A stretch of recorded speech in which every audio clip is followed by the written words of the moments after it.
So what was your name again? Aaliyah. Aaliyah? Where are you from, Aaliyah? I was born in New York. Yeah? How long have you been in South Florida? I moved here when I was 10. When you were 10? Yeah. Do you remember the reason why you moved here? I just know with my parents, like the weather was like a thing with my parents, the weather. A lot of my dad's family lived down here, so we would take trips like every, kind of like in the wintertime. Yeah. So at one point they were just talking about moving here because like everybody was down here, and then we moved. Gotcha. Did you have a good childhood?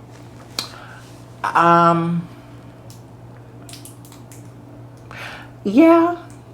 Like, yeah. Little things like, kind of like poked through a little bit. Yeah.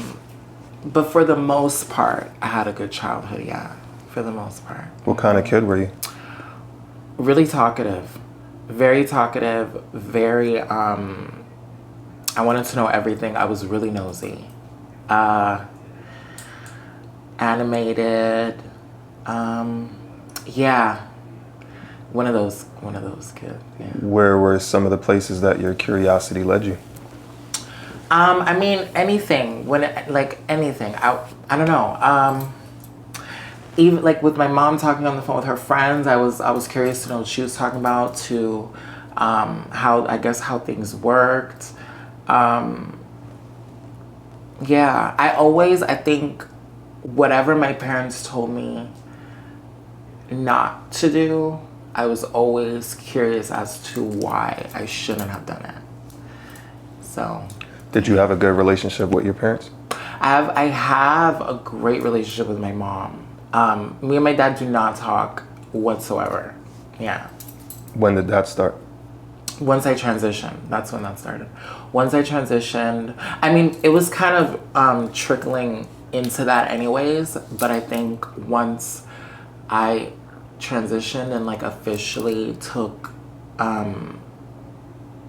ownership of my transness, I think that's when it kind of like was done for him. And what age was that? Damn, what age was that? We're in 2022, so I transitioned officially, I think it was 2020. Yeah, it was 2020. Yeah, 2020. And then 2021 is when I started like medically transitioning, but 2020 was when I kind of came to terms with my transness, and I started like dressing up more. Like, I mean, before I decided to officially transition, I was very feminine, female presenting anyways, but I don't think I ever took the steps to do it because I was always like, if I am gonna transition, I want to do it right, and I don't want anything to be like a mockery, or I don't know, I'm really sensitive to stuff like that. So transitioning for me was special, and I wanted to make sure if I did it that I was gonna do it to the best of my abilities, because I don't want to be taken as like a joke, you know what I mean? For sure. So, yeah. How old are you now? 28. So what was the, walk me through transitioning, your decision to transition, knowing that I'm sure you probably knew your dad wasn't going to agree. Right. Well, it took me, I feel like I have a hair in my face. It took me, so I moved out of my parents, so the house that we lived in, we moved, like I guess my dad kind of stopped paying for it. I think he had like a plan, I don't know. He stopped paying for it, and we moved in with my grandmother. That was hell. So I was just like, you know what, I gotta get the hell out of here. I moved out, and I moved to Orlando with with some friends, and I think that's when I knew. I was kind of like I was, like I said, I was always female presenting for the most part, but that's when I really started like taking that serious. Like I was wearing like halter tops and bras and stuff like that. Transitioning in 2020, I think the complex thing about it was it was kind of like I was trans by day, and then I would, whenever, like I would go visit my parents, I think every day after work because they lived right by my job. So by then I moved back to Miami and I moved in with my friend and we had our own apartment. So where I worked, my parents lived right by there. So I would go visit them after work and I would always like take my wig off, take off my makeup, whatever like female thing I had on, I would take it off. And I always made sure to bring like a change of clothes in my car. And then I remember my birthday was just December 22nd. I remember telling myself, and I went to therapy too, because of course before you transition, like not before, but like to get like to start medically transitioning, you need like, I don't know if it still is now, but you need like written documentation. So I remember my therapist was like, I was trying to tell her I need to figure out a way to tell my parents that I'm trans. And she was like, just write them a letter. And I remember I got on my iPhone, I wrote like this really long letter. And the day of my birthday, that was the last time they saw me like I guess male presenting. Yeah, I dropped the letter off. I remember I printed it out, dropped it off, and then like the rest was history. And then, yeah. What was your dad's initial reaction? So I did it, and my brother texted me and was like, I'm proud of you. And he's like, because like he was like, you could hear a pin drop in the house. Like I think everybody was quiet. The next day was my birthday. So my dad texted me and he was like, happy birthday. And that's all I'm going to say for right now. We've never had like a conversation fully about it. We've never had a conversation about it, period. I think once I did it, in the letter I told him like, you know, if you are not comfortable with it, I was very empathetic to them and them accepting me being trans. And he didn't talk to me for a long time.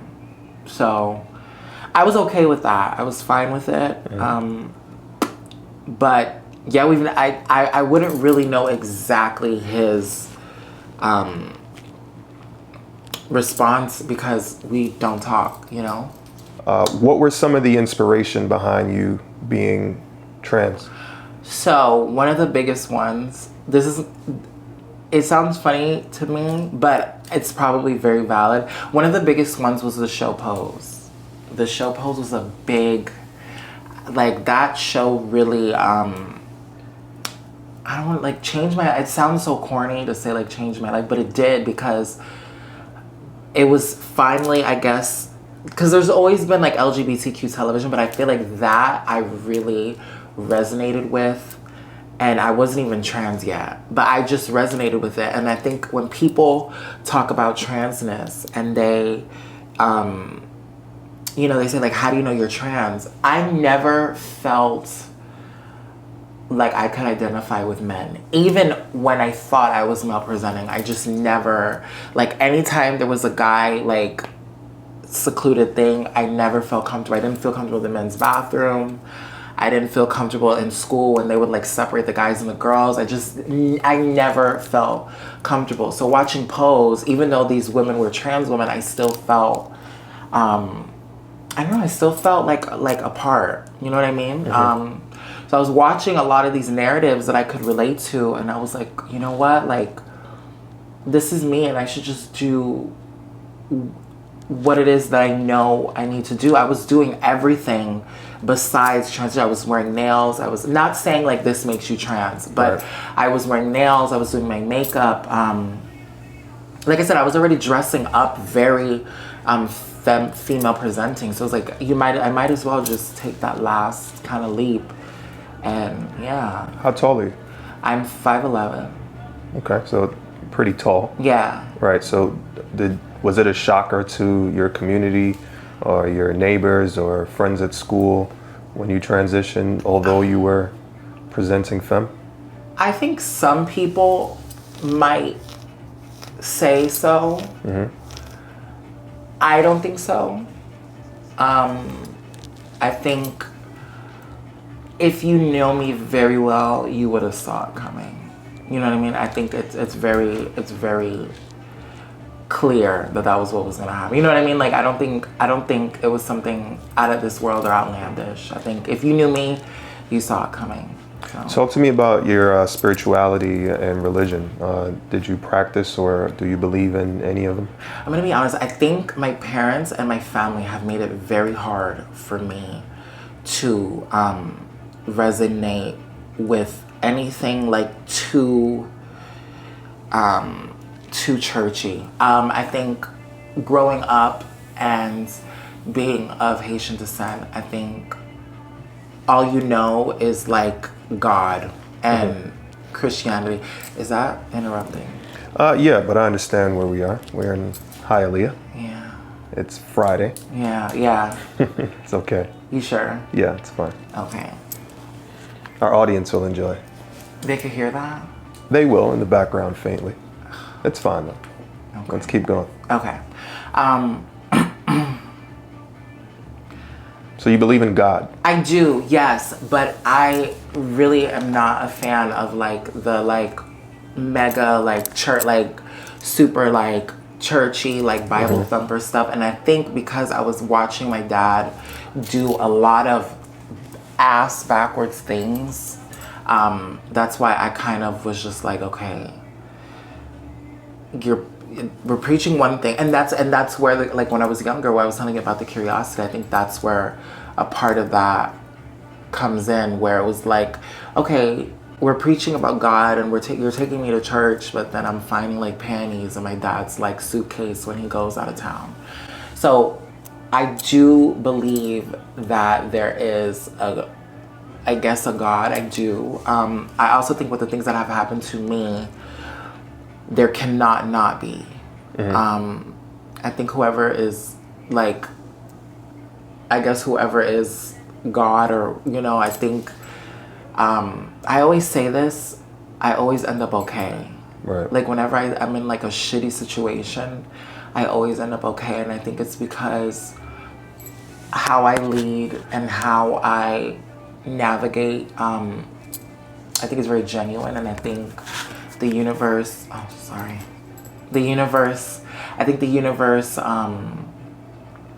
senses that. So I am spiritual, but to say like I do the whole church thing and I guess like religion, I'm not, like, you know what I mean? But I definitely think that there's like a God or somebody who's kind of like got my back, I guess. What are some of the things you had to face? I think I can just give like some, like, I've been in some car accidents that, and maybe this is corny, I don't know. I've been in some car accidents and I feel like a lot of people would be like dead. You know what I mean? And it was more than one time. And my mom would always tell me, she was like, I don't know how you end up okay, like nothing. And it's been multiple times.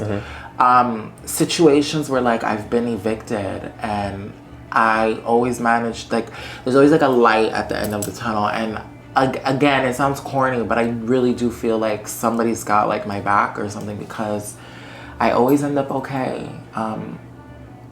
Even from, I remember when I came out to my parents as gay before I was trans, that like summer was hell.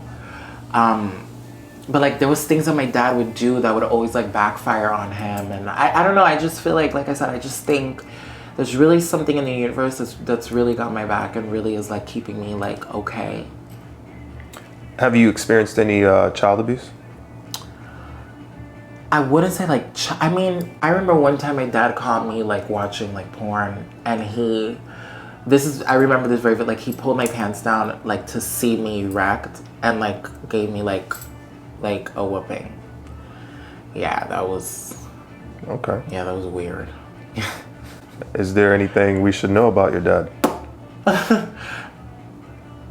I've thought things, but, and I think he is part of the reason. I think a lot of things about like Caribbean and like island men. Nothing is confirmed. Right. But I think a lot of things. Like? I think a lot of Caribbean men I think a lot of the hate that they spew is actually curiosity. That's really like that's truly. I think men in general. I think once I transitioned, I realized how. I'm just gonna be frank. How like nasty men are. So now I just don't put anything past anybody. And now when I think about certain things that I went through as a kid, I'm like, I don't know. It's a little fishy to me. Yeah. I hear you. How do you handle trauma, or how do you handle shame? Shame. Those are two separate questions. They are. Okay. Trauma. I've never been somebody to just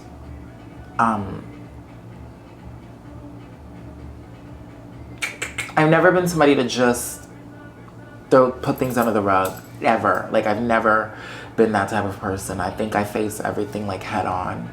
I'm really emotional and super, super, super sensitive. So I'm not good at hiding anything. So I just deal with trauma. I just take it on the chin. Yeah. What's your sign? I'm a Capricorn.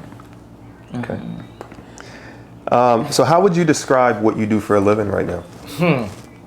How would I describe it? I knew this question was coming. I'm gonna just be completely honest with you. It is one of the most tumultuous, I would also say very, I don't want to sound like a victim, but tumultuous, I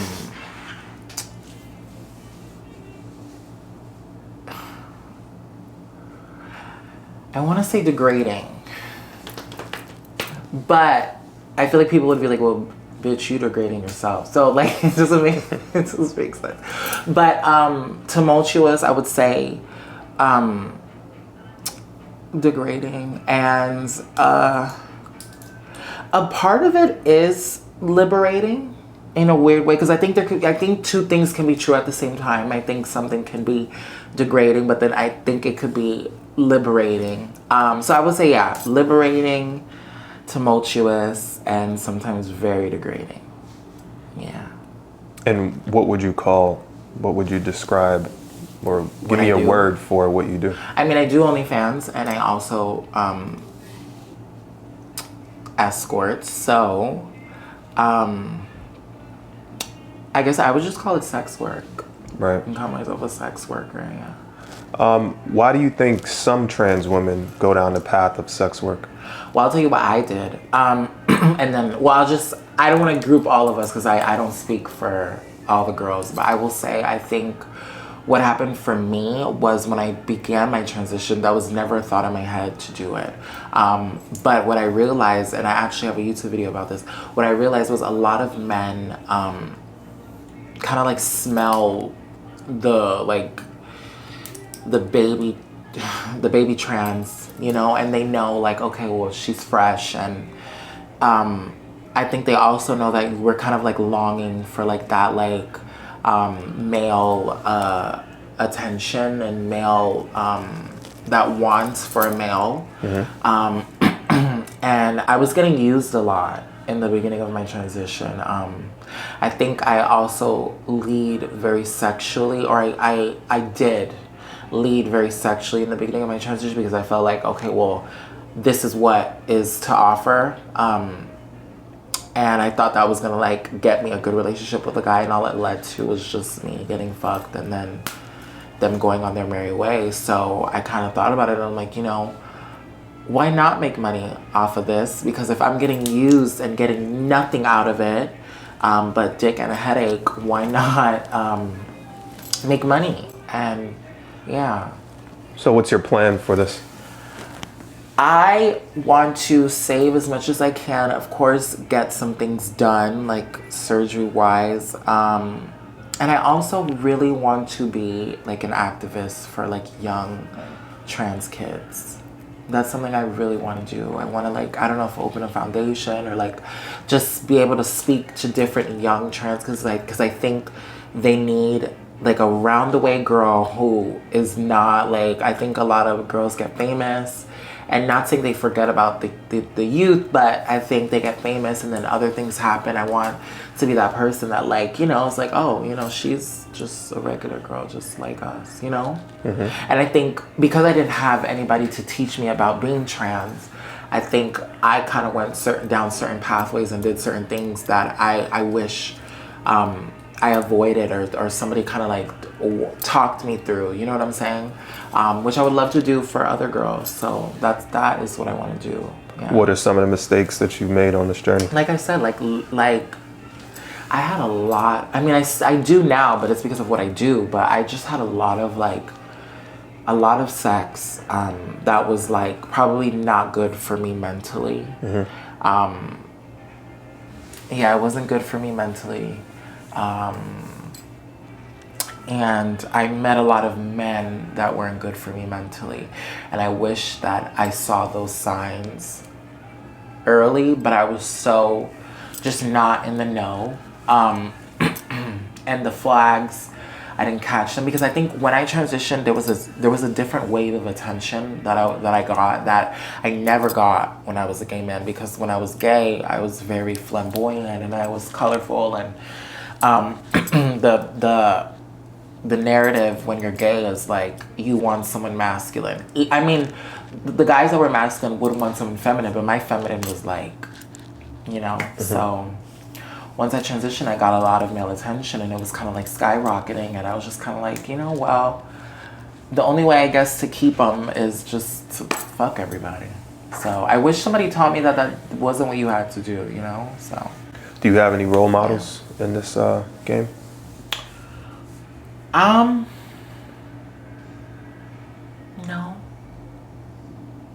I don't have any role models. I think now I'm kind of just like learning as I go, I guess. I've had situations, and I've had situations that have really taught me lessons that I'm definitely gonna keep. Yeah. Okay. Have you ever had a 9-to-5? Yes, I do. I do have a 9-to-5. You do? Yeah, I do. You want to tell us more? I work for, it's a customer service job, so I take emails and phone calls. So I do have a 9-to-5. I just think when you transition, the things that cut it before don't cut it now. And there's a lot more maintenance. So that 9-to-5 just isn't completely doing it for me. You know what I mean? So that's why I kind of do what I do. And then you see like the money coming in, you see how like fast the money is, and you're just like, okay, I hate this, but I'm gonna keep doing it.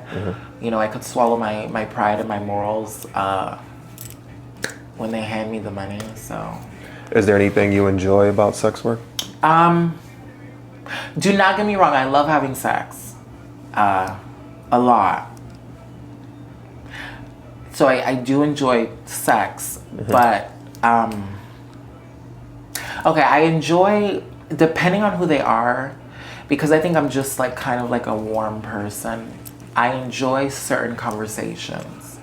Like a lot of girls will be like, oh, don't talk, you're not supposed to talk. But like, I think the one thing about sex work that a lot of people have to understand is that it is literally like, you're kind of like courting this person to feel comfortable with you, to do, you know what I mean, to open up, and then at the same time you're kind of like trying to get more money out of them. So you know what I mean. So I think some of the conversations I have are very, very, very interesting.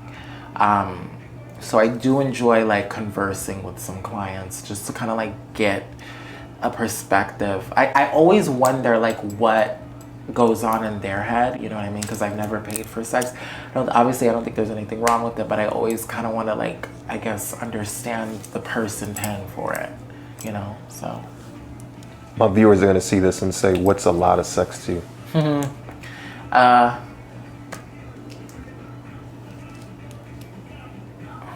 Okay, there's 7 days in a week.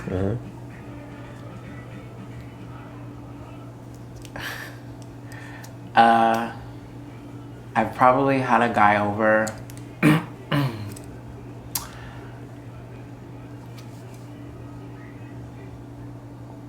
5 days out of the week.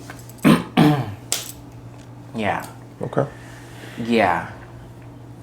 Yeah. What have you learned about men doing this type of work? That y'all are disgusting. Please enlighten us on what disgusting is. You guys are and disgusting. what you've experienced. Gross. Pigs.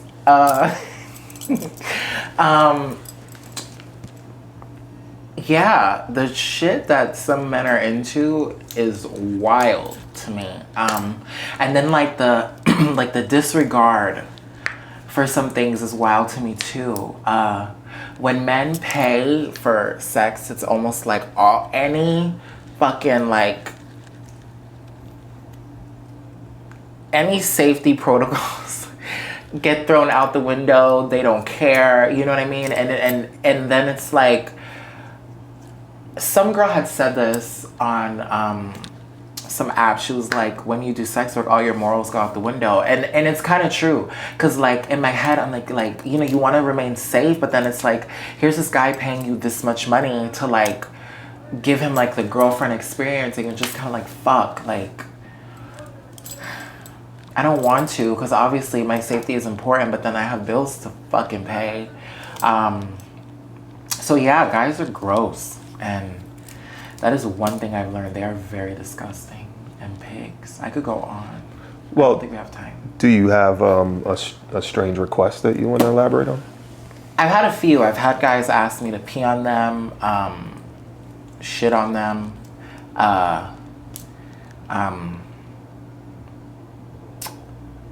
Yeah, pee, shit. This one guy like wanted me to like ride in an Uber. Like he paid me a lot more to ride in an Uber with like no underwear and a dress and like like record it, I guess, and like I guess like entice the driver. Mm-hmm. I didn't do it, but like that was like he wrote me like a whole list of like his requests. I get guys who want me to fuck their girlfriends. I think the peeing and the all that like water sports scat stuff is that's probably like the weirdest. Those are your limits? Yeah, I mean I did pee on a guy, but that's as far as I'll go. And then like the occasional guys want to dress up and have me like I guess dominate them or whatever. Yeah. You don't seem like you're into that. I'm not. I'm really in bed. I'm very submissive. Very submissive. I love to please the man that I'm in bed with. So when the roles are reversed, in the beginning it really fucked with my dysmorphia, because I was like, here I am, a woman, mm-hmm. and I'm being asked to do things of a man. That was really fucking with me for a long time. It only took me, once I started doing the OnlyFans thing and I realized how many girls do it, mm-hmm. I was just like, you know what, I'm just gonna own it, and if you want me to fuck you, I'm gonna fuck you like the bitch that you wanna be. All right. Yeah. Have you ever been in love?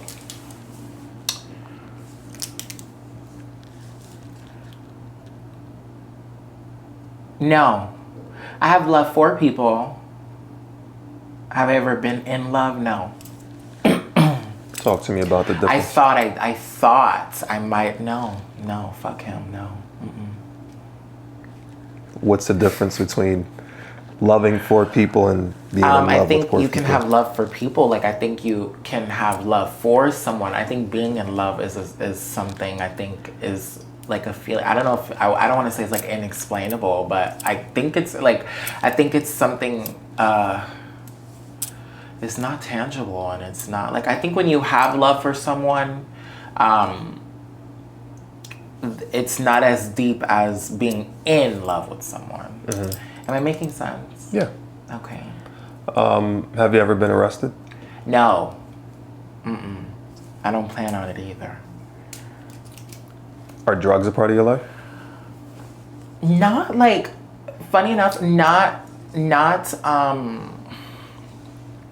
that much, no. Like, I mean, if I go out, like, I'll do a little bumpier here and there, but like, it's not something that like I'm like really in.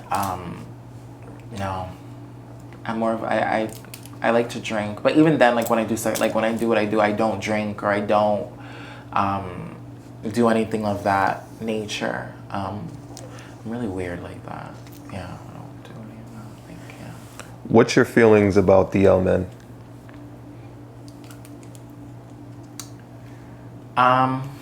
What are my feelings about DL men? It's tricky because I feel like on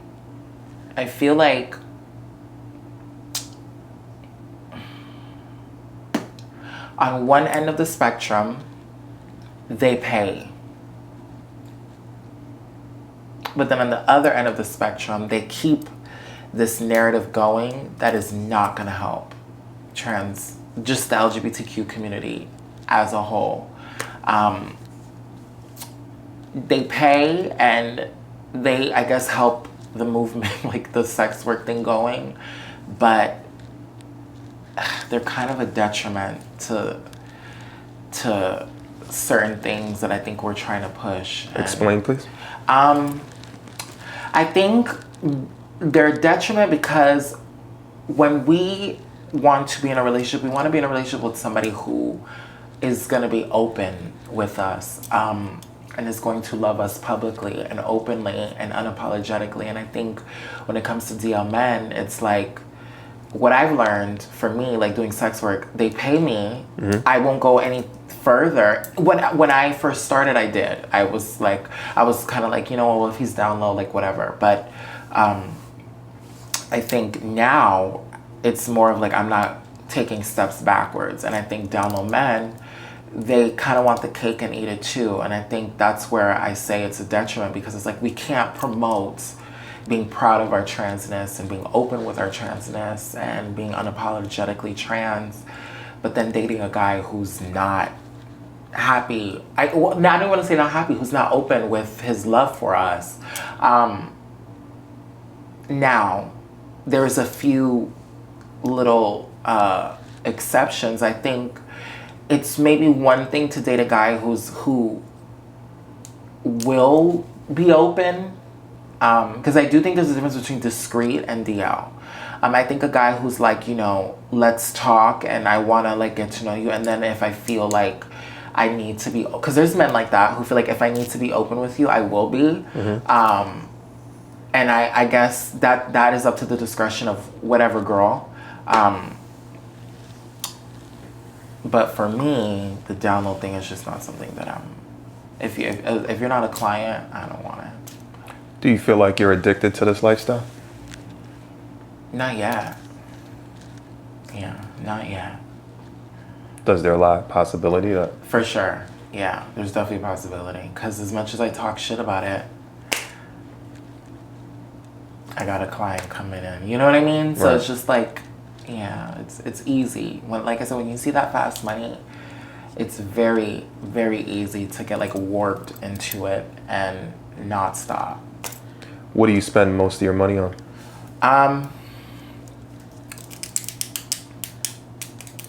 This is such a shallow ass answer. Like to upkeep, like my hair, my nails, makeup, yeah, like things like that. Clothes, because I transition, like I'm rearranging my whole life. So like I gotta buy clothes and you know what I mean? Like it's a whole new person. So right. Yeah. Yeah, clothes. That's something that I don't think people think about. No, they don't. They do not. I think people see trans. I think they think we just have it all figured out, and it's not. Like I literally had to rearrange my whole throw out. So like my closet was like empty. Like I had to, because I didn't resonate with any of the clothes in there. This is not, you know what I mean? Even the clothes that I was wearing that were feminine when I was a gay boy, that's not me anymore. Right. It was so like outlandish and like just too much. What about surgeries? I don't have any. No. Do you want any? I do. But I'm really, really making it like a thing for myself where I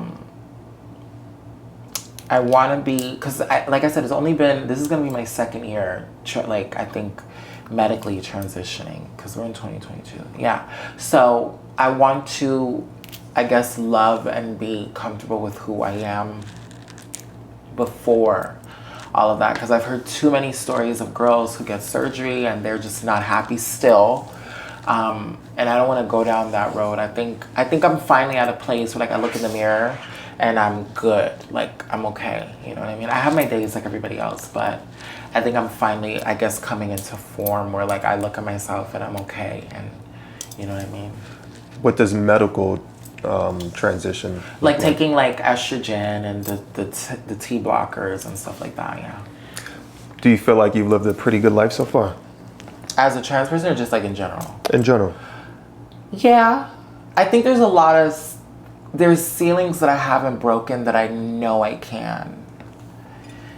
I do feel like I have put a limit on myself for a bit because I'm so sensitive and so like I like structure. Okay, it's weird because I'm kind of chaotic, but I do like structure. Like I do like, that's why I'm keeping my 9 to 5, because I do like to know like, okay, I have this to fall back on, and I would love to just, because I know me deep down just wants to kind of just like say fuck it and just, you know, live like reckless a little bit. But I guess I could say I've lived a good life so far.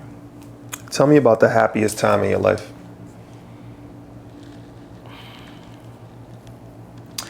The happiest time of my life. The truth is, the happiest time of my life, I think, was when I was at my care provider and I actually received my hormone replacement there, like my stuff. That was really that was special for me. Yeah, very. Now, why did you decide to do this interview? Because like I think people need to see a different side of trans women and sex workers. I think people see us and they just see a lot of sex, and I think if they knew people behind everything, they would understand that we're human too, and we go through shit just like everybody else. And I also feel like there's somebody that's gonna watch this and relate and resonate to what I'm saying. You know what I mean? So yeah, that's why I wanted to do it. What kind of things do you do in your downtime? I love to go out and like be with my friends. I guess like TV, like normal. So I love to eat. I've gained a lot of weight. But yeah, like stuff like that. I'm pretty like average. But I love to go out. I think I really enjoy going out. And I think once I transition, I think going out for me has been more pleasing, because for a long time, like I said, I never identified with who I was back then. Like even when people show me pictures, it's a little cringy because it's like I know that time I was not happy. I wasn't happy at all. And I didn't really know who I was. Now there's just like a different air to me, and I don't know, like going out is way more fun. Like getting ready, and just, yeah, being able to like sit in who I am is very, very, very pleasing. This time next year, what's going to be going on for Kylie?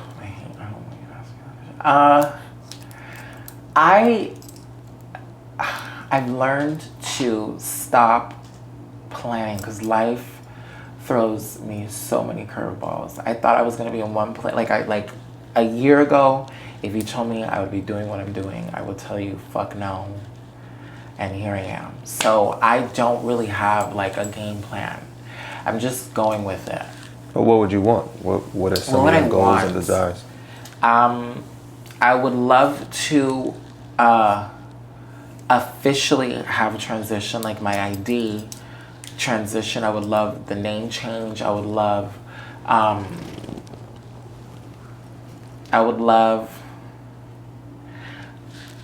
like some boobs by then. I'm not too pressed because I think I got a little cute set right now.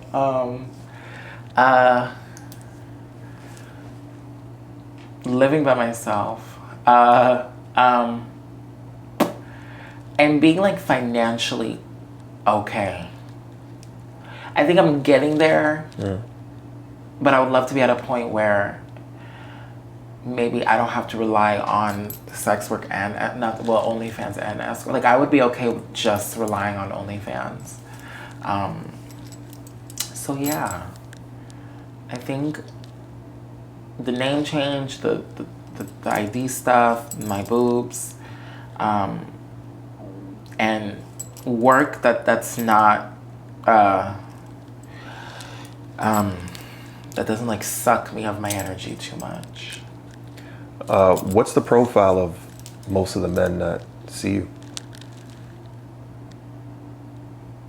Funny enough, usually, surprisingly, they're very attractive, which is crazy to not. I don't want to say crazy, but it's weird. They're usually attractive.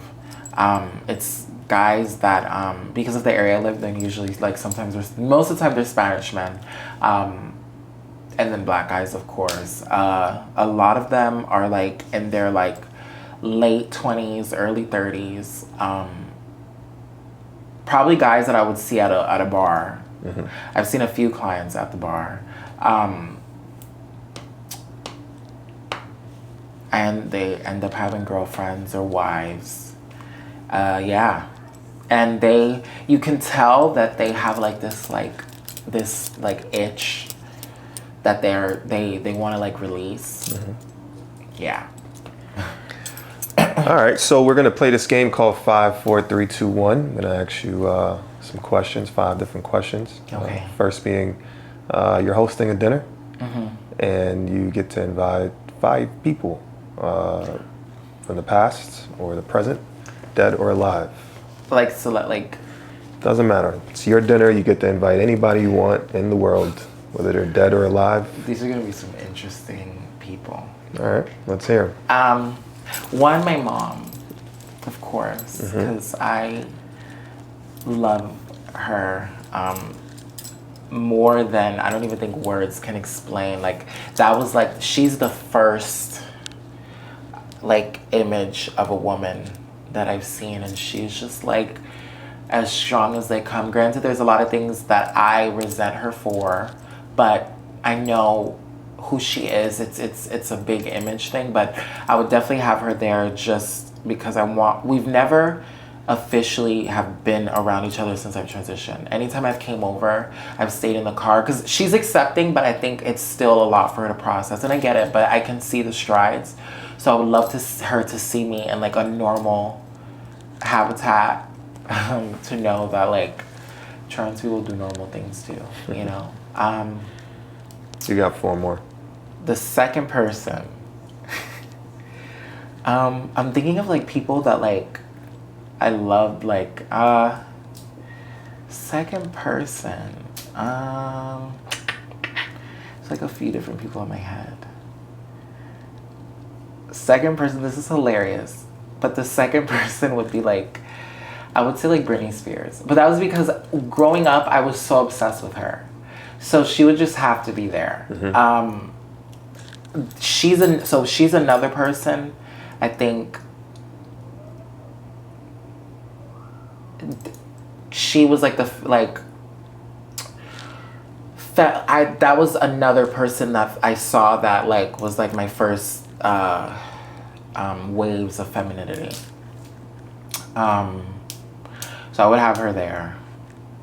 Fast forward to like now, someone that like I look at and their femininity is very like I don't want to say like pleasing is not the right word, but I guess someone that like I look at and they're inspiring. Rihanna is somebody I would probably have Rihanna there too. That she's very inspiring. I think she's like that blueprint for like that liberating type of woman that I think I am, but she just does it in a way that is just so like unapologetic, and I love people like that. The fourth person,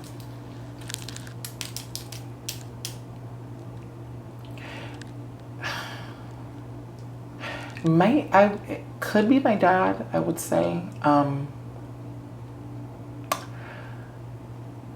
I also would want him to see me in a normal habitat, to kind of just know that, like, you know, I'm not like this creature freak that I think he thinks I might be. Like, I do the same things that I did before, you know what I mean? And I totally would want to ask him some questions that I think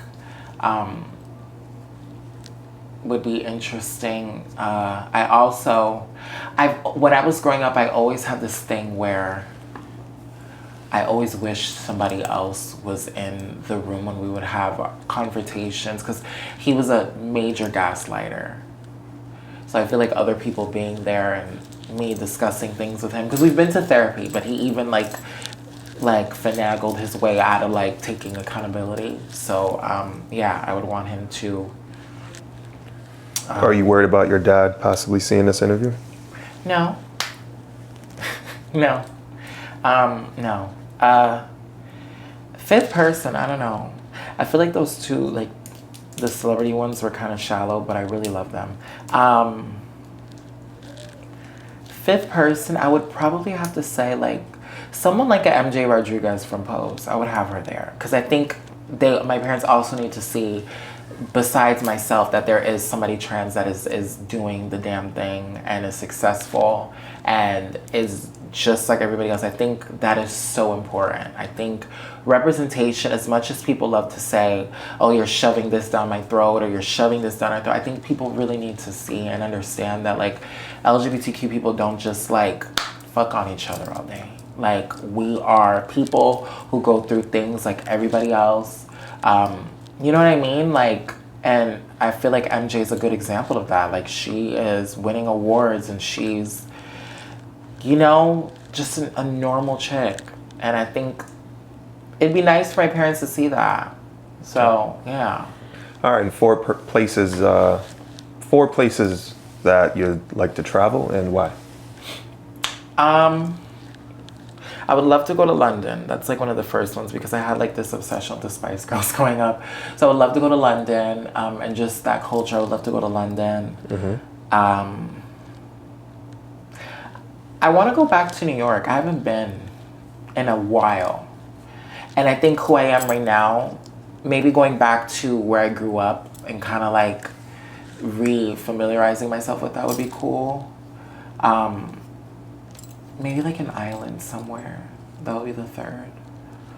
I would love to like maybe... Third, wait a minute. There are plenty of islands. I don't know.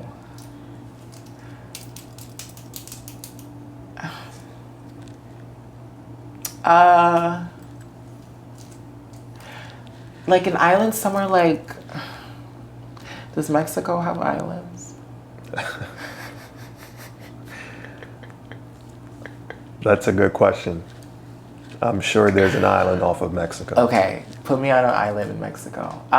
So I would love to do that. Like, let's say like when I'm done with everything, I would love to just get a place on an island and just be. Mm-hmm. That'd be great. And one more? One more. Damn. Where's somewhere where else that I want to go? I would want to visit here, but it's gonna take me a long time. I would love to go to like Haiti, but it just is. I don't know. When I was growing up, I feel like it was more like, I'm seeing it like it was way more like enticing. I don't know. If in a few years it gets better and like they're not gonna kill me, I'll go. All right. Yeah. 3 tips for the next generation of trans sex workers. Love yourself. That is the first one, because men have a way of really making you doubt a lot of things. It's happened to me. Men will make you doubt a lot of things. Men will manipulate you to doing things that you probably wouldn't do if you had self-love. Yeah, that's one. Two.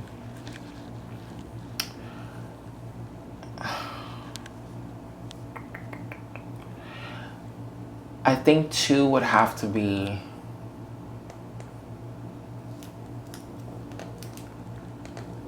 tough skin. Like, having tough skin is I should take that advice because I don't think I won't say I don't have any because I don't know who's watching this and I don't want nobody to think that they could mess with me. But tough skin is important because there's gonna be a lot of situations, like I said, where there's gonna be things that is gonna make you like I've had to say things that me in the beginning would probably like as they left would like sit and ask myself like, well, now why the fuck would you say that, knowing who you are, but because now I know the game and I know what it takes. I think I developed some type of tough skin to just kind of like take certain things and just like move on.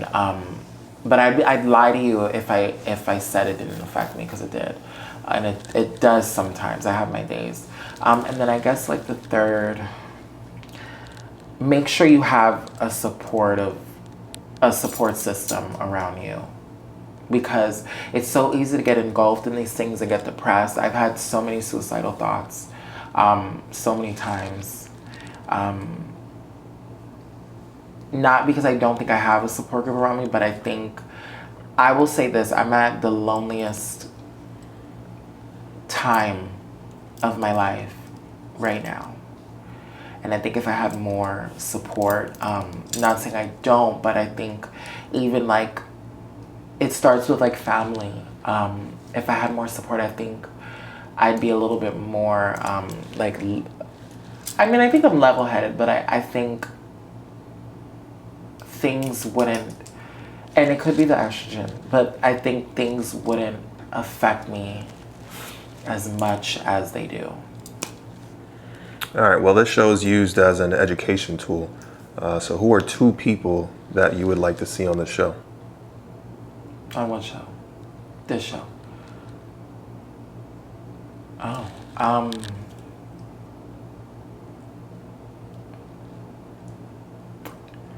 Who are two? I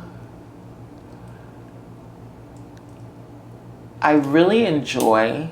I'm gonna just take two trans women, but I'm gonna take like this. I guess the spectrums. I would love to see someone like a Sydney Star, who has like this persona of being like very extra and like, you know what I mean, kind of like stripped down and just like the camera. I would love to hear some of the things that she would have to say just with her experience, not like on some like ridiculous reality show, but like, you know what I mean, her.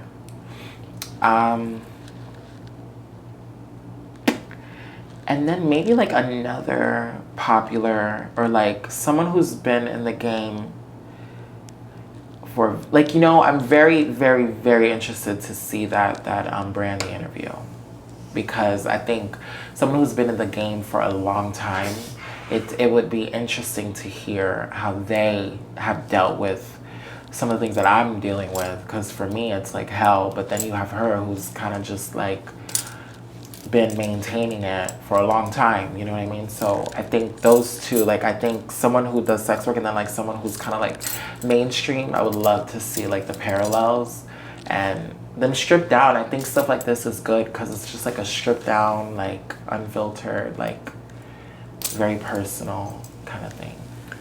If you had one word to say for the rest of your life, what word would it be? If I had one word to say for the rest of my life, it'd probably be bitch. Because you could say bitch in so many different ways. And I've described so many situations with just that word. Can you give us a few? When I have a weird fucking client, I will call my friend and be like, bitch. Like, you know what I mean? And then like, when something bad happens, like, you'd be like, bitch, damn, you know? So like, it's you can say bitch in so many different ways. So, yeah. Awesome. Yeah. Tell us about your piercings.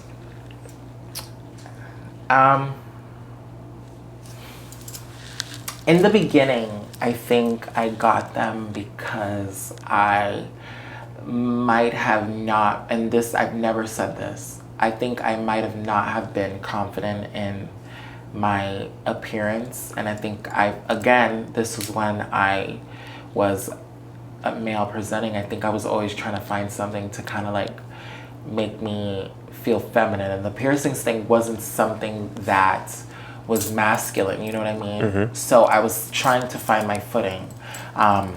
Now, I think I've embraced it, and I think I'll look good with or without them, but I have them because I'm somebody that is really big on individuality. I think when I first transitioned, I was also kind of like, well, damn, how do I fit in with the girls now? Because that is something that all of us do strive for. We might say, you know, I don't want to be like this girl, but like we all don't want to get clocked. You know what I'm saying? So I was like, should I get rid of them? But then I was like, I'm not being true to myself. And I think the beautiful thing about being trans is you kind of set your own walk of life, and you kind of set your own, you're your own woman. And I think this is what makes me like an individual. And I love them now. Yeah. Have you ever exposed anyone? No. I've never done that. That's not my thing. I like my life. You know, yeah, I'm not a fighter. I mean, I can if I have to, but I'm not. Even when it comes to like clients who kind of like piss me off, it's just like, get the fuck out. But I've never exposed anybody. I should have exposed some people, but I never have, no.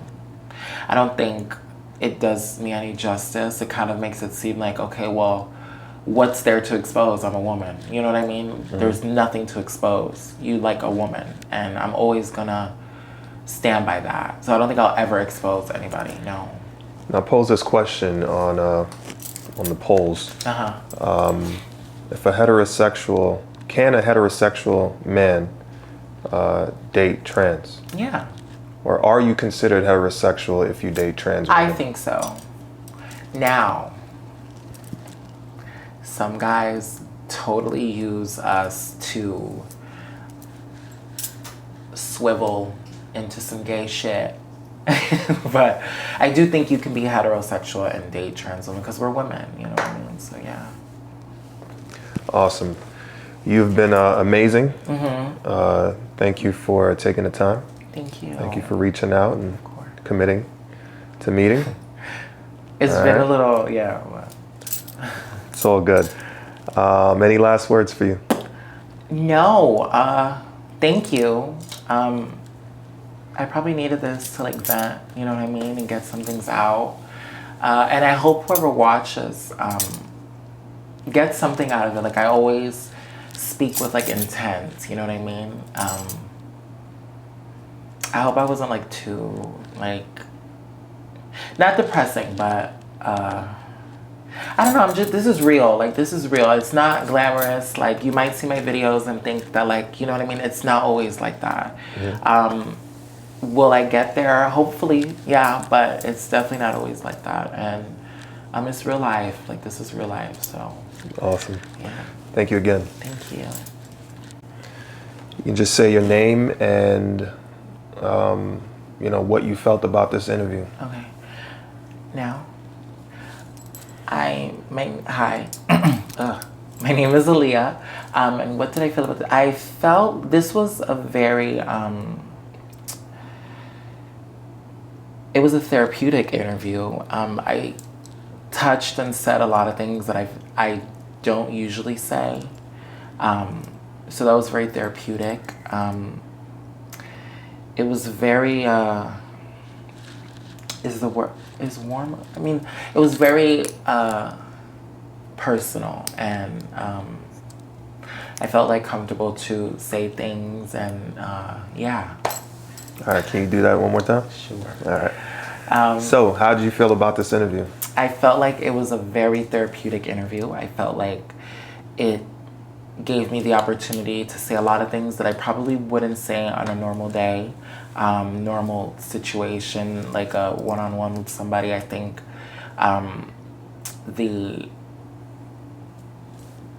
the aura of the interview allowed me to be open and, you know what I mean, and be personable and personal. So yeah. All right. This is Kylie. Follow Nightlight Interviews on Instagram. And then we're going to do follow Nightlight Interviews on Twitter. Okay. Nightlight Interviews on TikTok. Got it. Nightlight Interviews on YouTube. All right. Okay. All right. So first one, IG. Okay. This is Aaliyah, and follow Nightlight Interviews on Instagram. One more time. This is Aaliyah. Follow Nightlight Interviews on Instagram. All right. Next one.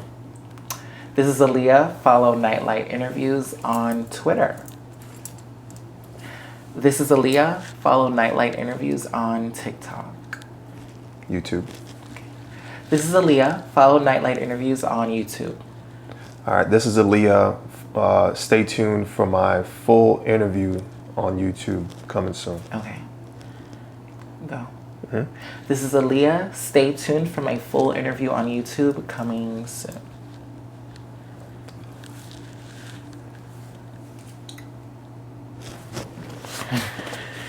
Got them all written down. I'm just trying to get it off my top. Oh, my eyebrows look nuts. All right. This is Aaliyah. Subscribe to Nightlight Interviews and hit the notification bell. Okay. Got it? Yeah. Good. This is Aaliyah. Subscribe to Nightlight Interviews on YouTube and hit that notification bell. Perfect.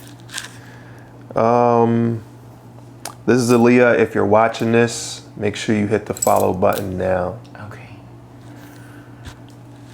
This is Aaliyah, and if you're watching this, make sure you hit that follow button right now. You're a natural.